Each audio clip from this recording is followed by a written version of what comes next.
मंगल भवन मंगलहारी द्रवहु सुदशरथ अजर बिहारी। जय सिया राम जय जय सिया राम, जय सिया राम जय जय सिया राम। हे स्वामी, हे कृपा के समुद्र, हे अंतर्यामी, अब मैं अधिक क्या कहूँ और क्या कहाऊँ। गुरु महाराज को प्रसन्न और स्वामी को अनुकूल जानकर मेरे मलिन मन की कल्पित पीड़ा मिट गई। मैं मिथ्या डर से ही डर गया था, मेरे सोच की जड़ ही ना थी। दिशा भूल जाने पर हे देव सूर्य का दोष नहीं है। मेरा दुर्भाग्य माता की कुटिलता और विधाता की टेढ़ी चाल और काल की कठिनता, इन सब ने मिलकर पैर रोप कर प्रण करके मुझे नष्ट कर दिया था। परंतु शरणागत के रक्षक आपने अपना शरणागत की रक्षा का प्रण निभाया, मुझे बचा लिया। यह आपकी कोई नई रीति नहीं है, यह लोक और वेदों में प्रकट है, छिपी नहीं है।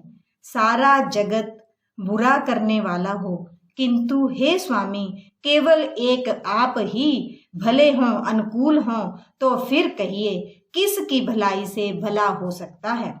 हे देव, आपका स्वभाव कल्प वृक्ष के समान है।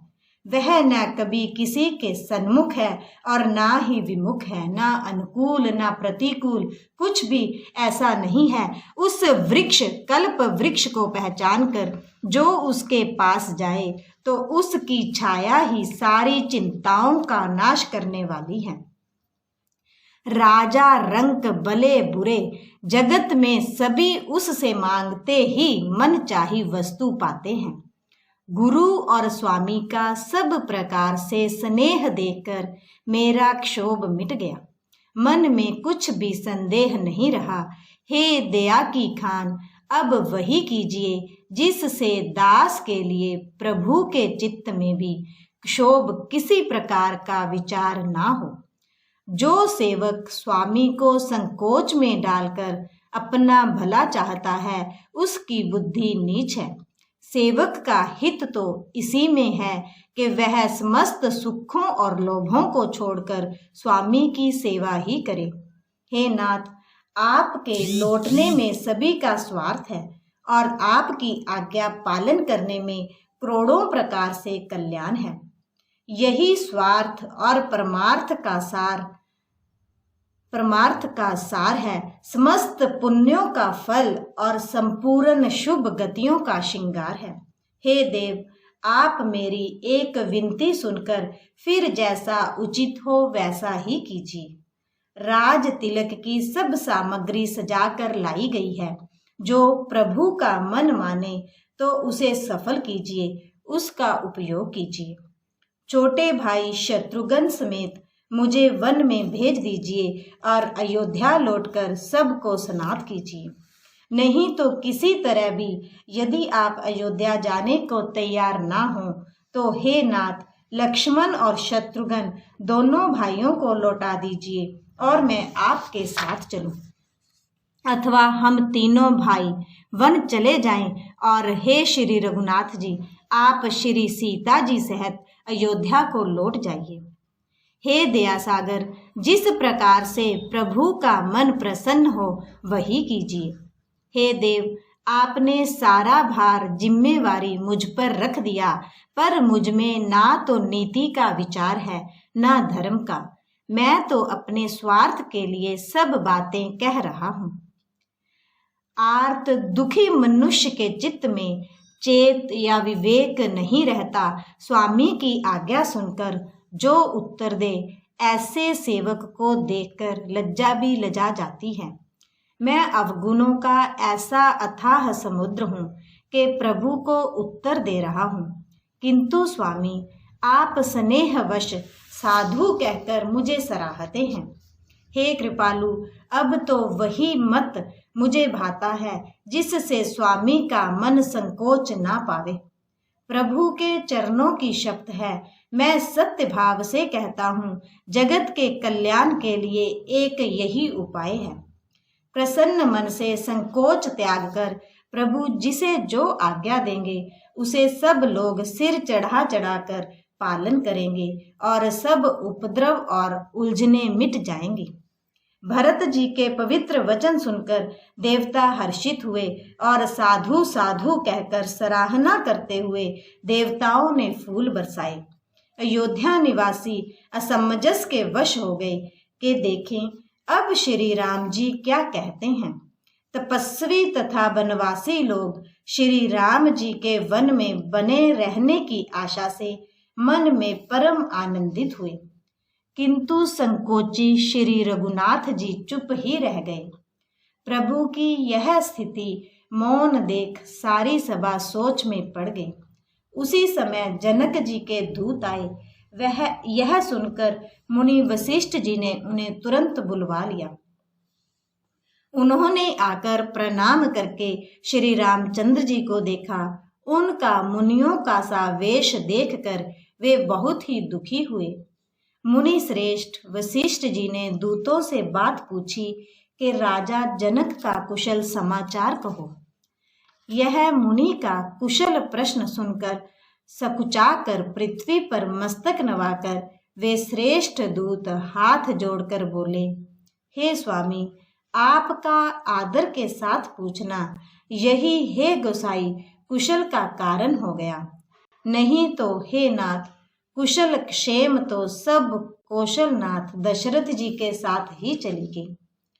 उनके चले जाने से यों तो सारा जगत ही अनाथ हो गया, किंतु मिथिला और अवध तो विशेष रूप से अनाथ हो गए। अयोध्या नाथ की गति, दशरथ जी का मरण सुनकर जनकपुर वासी सभी लोग शोकवश भावले हो गए, सुध बुध भूल गए। उस समय जिन्होंने विदेह को शोक मगन देखा, उनके मन में किसी को ऐसा ना लगा कि उनका विदेह नाम सत्य है, क्योंकि देह अभिमान से शून्य पुरुष को शोक कैसा। रानी की कुचाल सुनकर राजा जनक जी को कुछ सूझ ना पड़ा। जैसे मणि के बिना सांप को नहीं सूझता, फिर भरत जी को राज्य और श्री रामचंद्र जी को वनवास सुनकर मिथिलेश्वर जनक जी के हृदय में बड़ा दुख हुआ।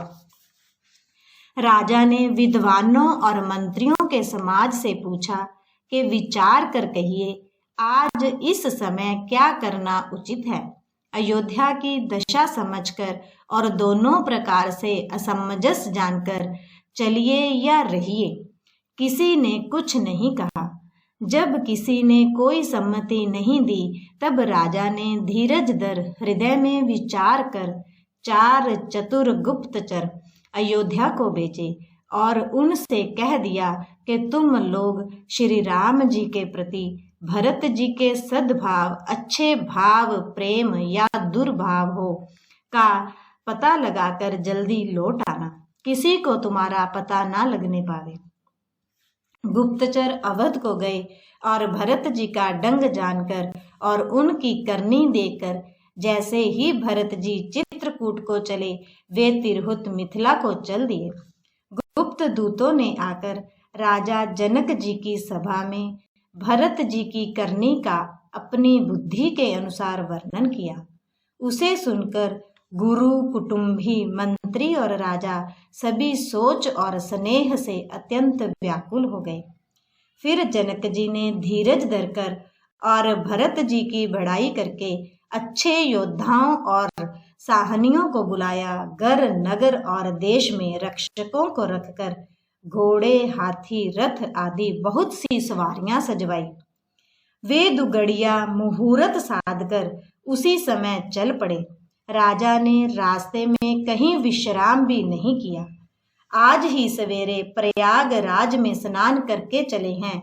जब सब लोग यमुना जी उतरने लगे, तब हे नाथ, हमें खबर लेने को भेजो। उन्होंने दूतों ने ऐसा कहकर पृथ्वी पर सिर नवाया।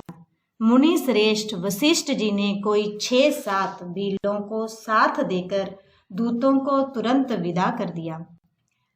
जनक जी का आगमन सुनकर अयोध्या का सारा समाज हर्षित हो गया।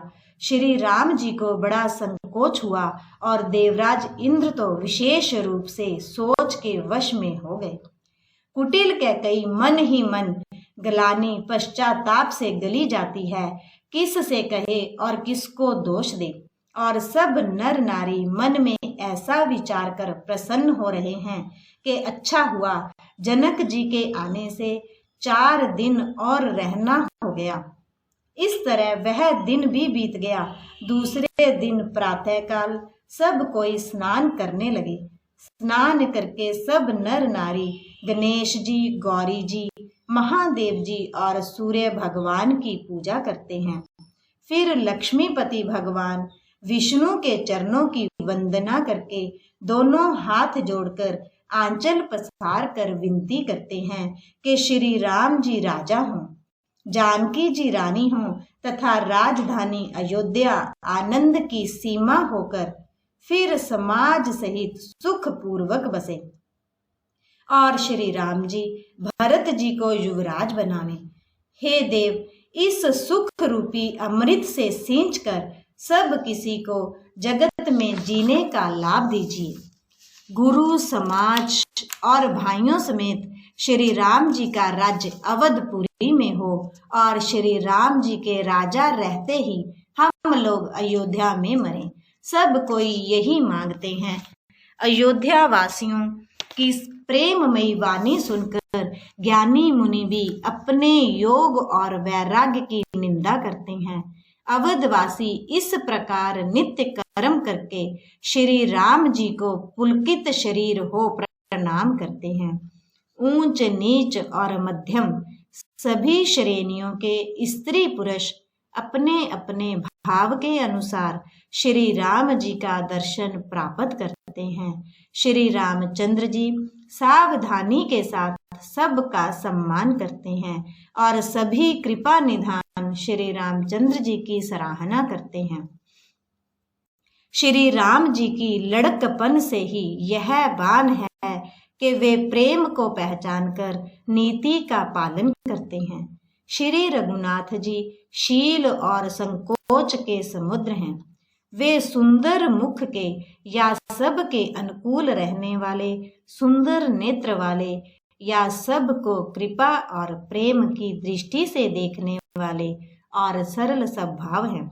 श्री राम जी के गुण समूहों को कहते कहते सब लोग प्रेम में भर गए और अपने भाग्य की सराहना करने लगे कि जगत में हमारे समान पुण्य की बड़ी पूंजी वाले थोड़े ही हैं। जिन्हें श्री राम जी अपना करके जानते हैं, ये मेरे हैं ऐसा जानते हैं, उस समय सब लोग प्रेम में मगन हैं। इतने में ही मिथिलापति जनक जी को आते हुए सुनकर सूर्य कुल रूपी कमल के सूर्य श्री रामचंद्र जी सभा सहित आदर पूर्वक जल्दी से उठ खड़े हुए। भाई, मंत्री, गुरु और पुरवासियों को साथ लेकर श्री रघुनाथ जी आगे जनक जी की अगवानी में चले। जनक जी ने ज्यों ही पर्वत श्रेष्ठ कामदनाथ को देखा, त्यों ही प्रणाम करके उन्होंने रथ छोड़ दिया, पैदल चलना शुरू कर दिया। श्री राम जी के दर्शन की लालसा और उत्साह के कारण किसी को रास्ते की थकावट और क्लेश जरा भी नहीं है। मन तो वहां है जहां श्री राम और जानकी जी हैं। बिना मन के शरीर के सुख दुख की सुध किसको है। जनक जी इस प्रकार चले आ रहे हैं। समाज सहित उनकी बुद्धि प्रेम में मतवाली हो रही है। निकट आए देखकर सब प्रेम में भर गए और आदर पूर्वक आपस में मिलने लगे। जनक जी वशिष्ठ और अयोध्या वासी मुनियों के चरणों की वंदना करने लगे और श्री रामचंद्र जी शतानंद और जनकपुर वासी ऋषियों को प्रणाम किया। फिर भाइयों समेत श्री राम जी राजा जनक जी से मिलकर उन्हें समाज सहित अपने आश्रम को लिवा चले।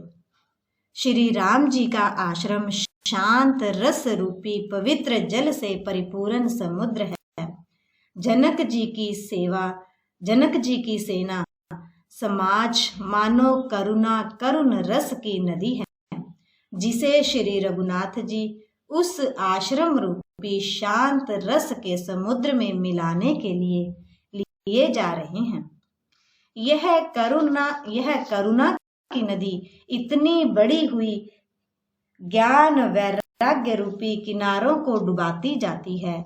शोक भरे वचन नद और नाले हैं जो इस नदी में मिलते हैं, और सोच की लंबी सांसें आहें ही वायु के जकोरों से उठने वाली तरंगे हैं जो धैर्य रूपी किनारे को उत्तम वृक्षों को तोड़ रही हैं।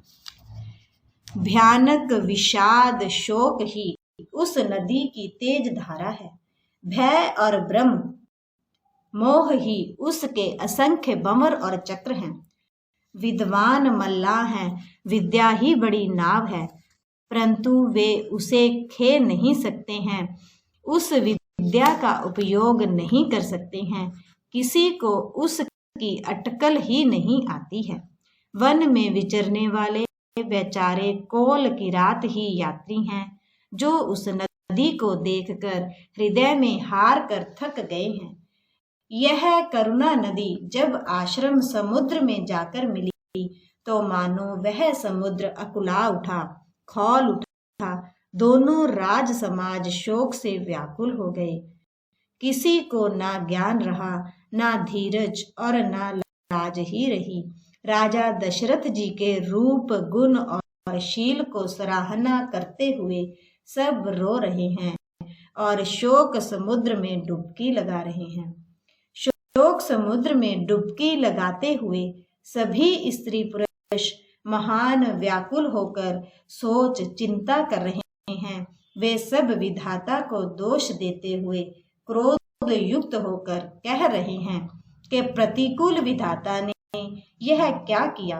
तुलसीदास जी कहते हैं कि देवता, सिद्ध, तपस्वी, योगी और मुनिगणों के कोई भी समर्थ नहीं है जो उस समय विदेह जनक राज की दशा देखकर प्रेम की नदी को पार कर सके, प्रेम में मगन हुए बिना रह सके। जहां जहां श्रेष्ठ मुनियों ने लोगों को अपरिमित उपदेश दिए और वशिष्ठ जी ने विदेह जनक जी से कहा, हे राजन, आप धैर्य धारण कीजिए। मेरे प्रभु राम जय जय राम, मेरे मन बस जाओ सीताराम। मंगल भवन अमंगल हारी, द्रवहु सुदशरथ अजर बिहारी। जय सिया राम जय जय सिया राम, जय सिया राम जय जय सिया राम।